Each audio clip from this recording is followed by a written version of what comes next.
What's good, y'all? It's Blizzard, and today we're gonna rank every single world in Donkey Kong Country Returns. Now I know what you're thinking, Blizzard, why are you moving from Final Nights 4 to Donkey Kong? Because I felt like it. Deal with it. Quick heads up before you jump in, I'm including World 9 from the 3DS and Switch remakes because more content equals more chaos. I'm also taking both aesthetics and overall fun into account. If you enjoyed the video, smash that like button, subscribe to the channel, and let's kick things off with the absolute worst of the bunch. You suck! This might ruffle some feathers, but I straight up hate the forest. Almost every single level here feels copy-pasted, except for Muncher Marathon. That's the one level I actually like, because it's actually unique. The rest, just endless vine swinging and grass climbing. It's a cool mechanic at first, but they just milk it until it's entirely boring. To make matters worse, the temple level, Blast and Bounce, is easily the most frustrating level on the entire game. The Tiki Zings, which are literally just annoying flying saw blades, can absolutely get lost.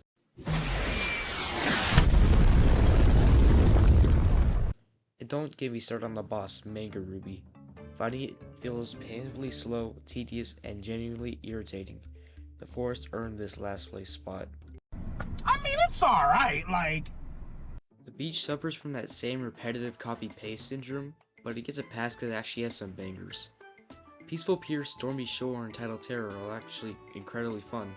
Sadly, the rest of the world just kind of fades into the background. The temple level, Tumbling Temple, is completely forgettable in my opinion. Then we have the boss, the Scurvy Crew, who might honestly be the weakest boss in the entire game. It's not bad, it's just way too easy for its own good. This beach is a step up from the forest, but it's still nothing to write home about. Not bad, not bad. Look, it's the very first world, so it's basic by default. That doesn't mean it's bad though, in fact the jungle is a blast. Crazy Car is pure adrenaline, and Sunset Shore is a visual masterpiece. The temple level, Platform Panic, is alright, though a little uninspired. But the boss, Mowgli, absolutely delivers. For the first boss, his attack patterns are surprisingly creative and fun to learn. Overall, the jungle is a rock-solid starter world. Hey, that's pretty good. Now we're finally getting into the good stuff. The ruins feature some incredibly fun stages like Button Bash, Mass Blast, and Temple Topple.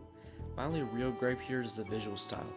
Ancient Ruins sounds epic on paper, but in reality, half these levels blend directly into the jungle. At times, I literally couldn't even tell the difference between the two worlds. On the bright side, the temple level, Shifty Smashers, holds its own. And the boss, Stu, is a fantastic challenge. He's easily one of the best boss fights in the game. The ruins are a total win. I like this one. The penultimate world brings the heat with lava-filled gauntlets. It can feel a little visually samey after a while, but the brutal difficulty completely makes up for it. Roasting Rails is a certified controller breaker, one of the hardest levels in the game. Unfortunately, the temple level, the 5 Monkey Trial, is... I thought you were dead. My death was greatly exaggerated. So, you're the punk I've heard about. The 5 Monkey Trial is a massive letdown. It's not infuriatingly bad like Blast and Bounce, it's just way too easy. Plus, the puzzle pieces are barely hidden. I haven't really factored Kong letters or puzzle pieces into this ranking, but I had to mention how lazy they felt here. Thankfully, the final boss, Tiki Tong, saves the day. He could have been longer and tougher, but the fight is still cinematic and incredibly fun. The Volcano takes the crown for the best world so far. Woo! Yeah! This is the true final stretch, housing the most punishing levels in the game.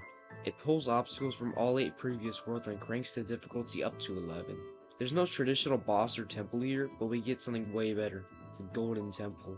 This is hands down the hardest level in the entire game. Tight platforming, 0 checkpoints, and flying koalas. Because why not? Beating it unlocks Mirror Mode, which is essentially the game's ultimate hard mode. My only complaint is a lack of a theme. Because it pulls from everywhere, it feels less like a cohesive world and more like a Family Guy Funny Moments compilation.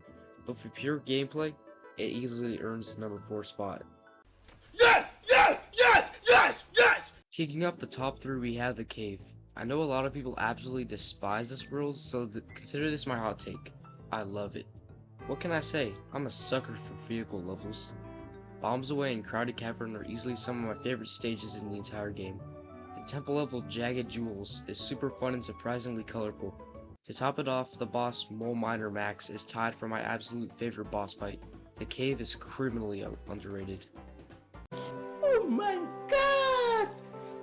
This world is just pure genius. Every single level looks amazing and plays even better.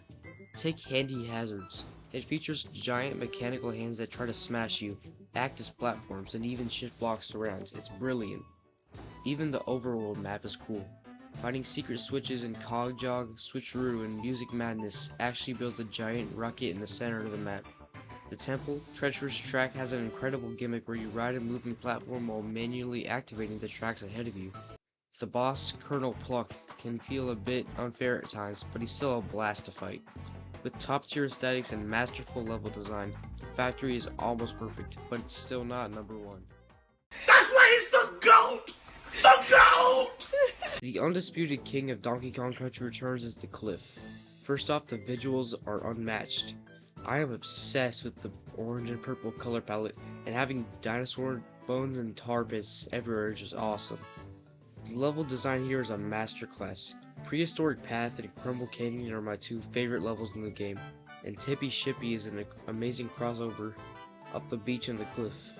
The temple level Perilous Passage is the second hardest level in the game, right behind the Golden Temple, throwing rising lava and relentless, homing electric robo-bees at you.